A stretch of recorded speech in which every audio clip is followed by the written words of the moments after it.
अस्सलाम वालेकुम दोस्तों, उम्मीद है आप सब लोग खैरियत होंगे। आज 11 मार्च 2021 जुमेरात का दिन है। ओमान में शब मराज की छुट्टी है और हो सकता है बहुत सारे और मालिक में भी छुट्टी हो।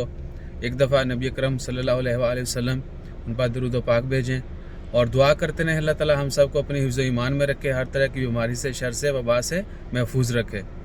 और मसाजिद को देखा, ये ज़वावी मॉस्क है, ये इधर मिनिस्ट्री ऑफ हेल्थ के पास है मॉस्क।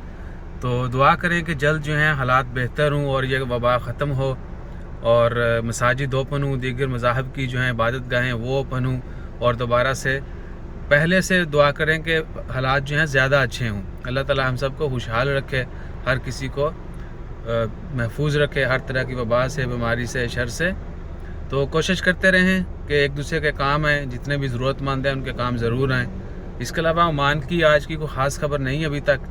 जैसे कोई ओमान की ख़बरें आती हैं वो भी आपके साथ शेयर करेंगे। दुरूद व पाक पढ़ें, नमाज कायम करें और रमज़ान आने वाला है। दुआ करें कि जो वबा मुकम्मल तौर पर ख़त्म हो, मसाजिद ओपन हो जाएं और रमज़ान में जो है इबादत मसाजिद में जाके की जाए। सो अपना ख्याल रखिएगा और जल्द जैसे ही कोई अपडेट आती है वो भी आपके साथ शेयर करते हैं। जज़ाकल्लाह, अल्लाह हाफिज़।